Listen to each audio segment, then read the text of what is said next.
What up, everybody? It's Conservative Chad here, Conservative Nerd. Got my afro? Got my afro pick? Yeah, that's what it's all about, y'all. I can't. There we go. I can keep it in my beard like that. That's really cool looking. So today's video is about stand-up. This is me talking about my old stand-up days. I used to run the open mic in Lansing at a comedy club out there, Connections Comedy Club. It's no longer around, much like every comedy club. Yeah, when we started doing stand-up, there was like 4 comedy clubs we could go to, and now there's none. Okay, there's like 1 comedy club left in the state, I think, maybe 2. But neither one are even close to me. So, yeah, they started falling. Once everything started getting woke, comedy really suffers from wokeness. You can't be PC and be funny. I'm sorry, it just don't work. Look at Michelle Wolf. If you haven't seen Michelle Wolf yet, oh my God, everybody's freaking out about her, saying how she's so offensive. I didn't think she was offensive. I just thought she was not funny, and her voice sounds like nails on a chalkboard, and she's ugly. All the things you just say, all right, keep her out of television. Everything that should keep that woman away from the television set, man. Nowadays, nope, she's woke. Put her on TV. She thinks she's funny and she's woke. That's all that really matters. But yeah, I'm talking about open micers now.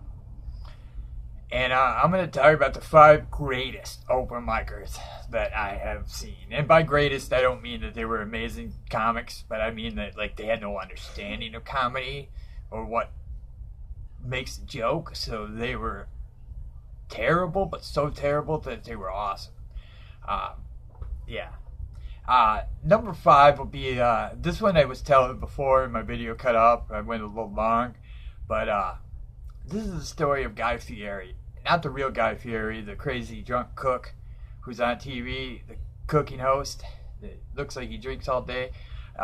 This is a comic dude, and we met him at a comedy show. He was there, and he asked us how he could get on, and we told him, and he's always said, put him on an open mic, so we did.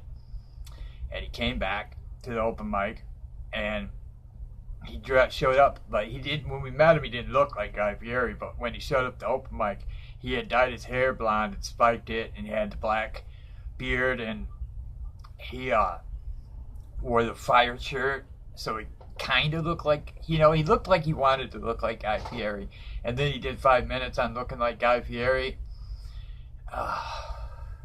It's just so stupid, man. You went out your way to look like somebody, and then you make a bunch of jokes like, yeah, I know what you're thinking. Hey, is Guy Fieri up here? No, I'm just a fat version of Guy Fieri. Oh my God. But yeah, he was so stoked and pumped, man. He would just text you all the time. I just laughed, but he texted my partner one morning at 5 a.m. after a long night of drinking, and he just went off on him, and then Guy Fieri didn't come back to our open mics anymore. My partner banned him, so yeah. And when I say my partner, my stand-up comedy partner, I'm not homosexual. So, not that there's anything wrong with that, but I'm not, and it's gross to me because I'm not. See how that works. So next up, number 4 on the awful stand-up list would be the Bumblebee. Man, dude, there was this black dude, and he had, the reason we called him the Bumblebee is because he only did it once, and he had this sweater. It was yellow and had black stripes across it, and then he wore yellow sweatpants. So he looked like a big fat bumblebee. And then, so he goes on stage, and his opening joke was, people go out, he has no respect for people that go out to clubs and out at night and don't dress up. You don't wear jeans, motherfucker. You going out. That's how he kept doing it too. He'd gag after every time he told a joke until he'd laugh. He'd go, and the Bumblebee was wearing sweatpants, talking about people not dressing up. Like, what are you talking about, dude? And then the Bumblebee puked, and we had to get a new mic and stop the show for a little bit. So that was fun. The Bumblebee. Yeah, he puked all over the place too. Yeah. Well, you could see it was coming because he kept doing that. You know, and then that wasn't the first time I see somebody puke, you know? It was not the first time. Uh, but probably, yeah, I mean, people puke all the time, man, dude. It's not really uncommon at an open mic for a first or second or third timer. I see the dude that used to do it all the time, dude. Like, he did stand up, like, open mic all the time. Little blonde white dude. He used to do it all the time, and every single time we'd get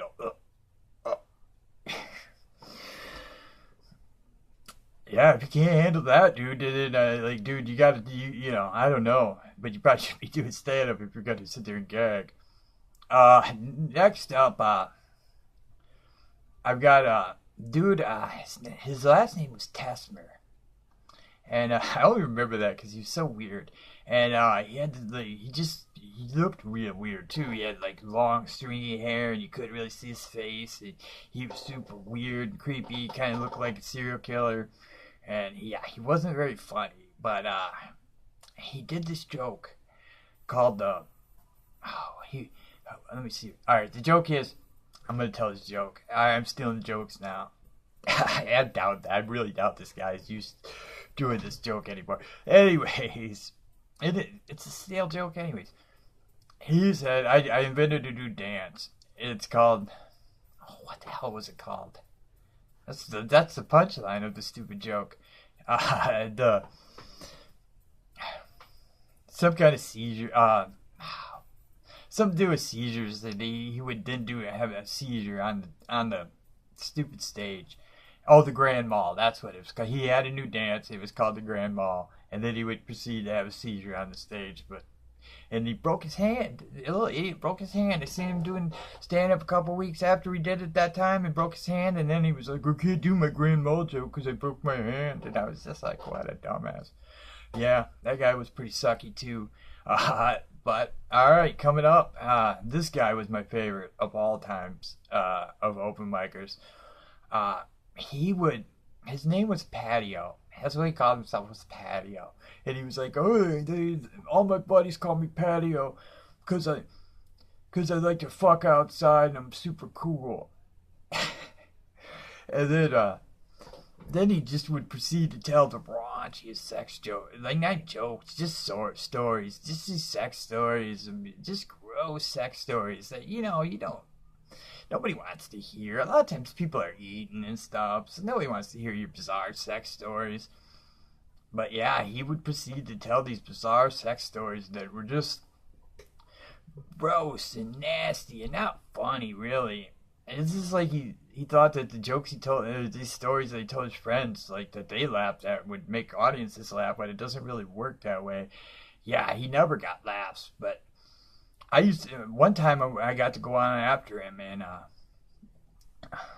he didn't get any laughs that night, but I did, making fun of him, so that was always nice. I always called him Potato too. What's up, Potato? They call him Patio because I still remember a couple of the jokes. They like to call him he likes to call himself Patio because every time he opens his mouth, people sat on his face. That was and he likes to be called Patio because he really attracts bugs. Those were a couple I had for Potato. And yeah, Potato hated me though because I made fun of Potato. But yeah, there you go. But I got one more.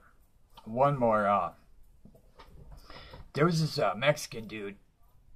I won't say his name because I actually like the dude, and I'm friends with the guy, but he's not a good comic. Actually, I think he moved into wrestling. Last I heard, last I talked to him, he was driving Sabu around and managing Sabu, so the professional wrestler Sabu. So, he wasn't doing comedy last time I talked to him. So, but I won't say his name just in case he is. But he could never get words right. And that was the funny part. It wasn't that we were just like, it wasn't that he couldn't speak English, because he could speak English. It wasn't that he just didn't he didn't know words. And what was the one joke? He just screwed up his jokes because he couldn't ever get the words right. And he was talking about people that have construction cars in their yard. You know, broke down cars in their yards, what he was saying, but he called them construction cars. You know, it's like, those people that have construction cars in their yard, it's just like, what? Construction cars? What are construction cars? And one time he said he had a plaid shirt on that looked like a tablecloth. But instead of saying that my shirt looks like a tablecloth, he said, yeah, I know what you want. I'm up here in a picnic table shirt. People are going to have a picnic on me because I have a picnic table shirt. Which is like, picnic table shirt. But yeah, that guy always used to screw up his words. But he wasn't as bad as Patio. Potato. One of, yeah. But yeah, Potato one time, he was telling this joke about how he had to take a shit and the stall door was locked. So he crawled under the stall door, but there was guys still in there. And yeah, just weird, bizarre stories from Patio. But yeah, he thought he was a comic. He was tall too. He was like almost 7 foot tall, and he wore this stupid blue mechanics jumpsuit. Yeah, he was a goony looking dude, man. But yeah, those are some open micers that I've seen around that were terrible and always fun to enjoy. Yeah, I've got more stories of comics losing their shit on stage or being heckled shit, man. I got a couple heckler stories. We're mad at time. Alright, so hey, I'm gonna tell a heckler story real quick. I'm on stage. Me and my partner. He played guitar and I did like the rap songs and played like the chong to his cheech. And we're doing a bit. And I swear, the whole time I'm on stage, I just keep hearing this guy. And we've been on stage for like 4 or 5 minutes. And I can just hear this guy in the front row. Like, right in the front row. And he's just sitting there going, fag, fag. Just like, not real loud, but just fag, fag, fag. And I'm just like, what the hell, man? What the hell? Big, bald, white guy. And he's just sitting there saying it. Finally, I just like lose my shit. I mean, just lose my shit. And I'm just like, what the hell, man? What the fuck is your problem, dude? Like, break character. I like just totally break character, and I just start going off on this guy, just going crazy, because I'm just like, I got this homophobic gnat in my ear, just sitting here going frag, frag, frag. I asked him, I was just like, who touched your butthole? Who raped you? That you would just sit, you know, like your dad, somebody has butt fucked you for you to sit there and do that. And I just went off. Oh man, it didn't get any laughs because I think I scared the shit out of the crowd. It's like that moment when your dad slaps mom at the dinner table. That's like exactly how it felt. Anyways, I stole that joke from Dane Cook. Believe it or not, that Dane Cook would kill. That joke was so. If anytime he had a joke that went where nobody laughed and it was real quiet, and then he hit that, oh, it feels like dad just slapped mom at the dinner table, and it just killed. You know, people say Dane Cook sucks. You know, Dane Cook at least understood, you know, stand up and how to do stand up and how to talk to crowds and stuff. Like, you see so many comics, even like bigger comics, that they don't even understand that shit, dude. Half these people, like, nowadays that you see on TV and stuff, they only work in New York and LA, and so they only do 5-10 minutes. Most of them can't do time. They don't know what it's like to have to do an hour and a half because the headliner didn't show up. I do. I've been in that position where it's like, oh yeah, hey guys, can you stretch for another 45 minutes? We just did a half hour. Yeah, I know. We need another 45 minutes. Like, what the fuck? Yeah. But I've been there, so yeah, to act like, yeah, comedy's dead. Stand-up is dead. Like, I mean, it'll come back. You know, sooner or later, this shit's gonna die down, and you know, we'll need real comics again, and they'll look at Amy Schumer and Michelle Wolf and go, "What the fuck did we do?" You know, that's what's gonna happen. They're just gonna look around and go, "What the fuck did we do? These people aren't funny." But yeah, that's it. That's the video for today. Just looking at myself in the Afro wig, just like, you know, I just freak out. I just stare into the wig. But anyways, guys, you guys have a great day. Thanks for watching as always. I'm trying to get as many videos up as I can. If you notice the outputs increase, well, I'm hoping to try to get one a day. That's my goal, is to keep one a day. You know, I miss a day here and there. It happens, but I'm trying to get one a day up. But as always, thanks for watching, guys. Thanks for subscribing. Thanks for liking. Thanks for commenting, and thanks for everything. And hey, we're winning the comic war, and that's always a good thing. Have a good day, guys.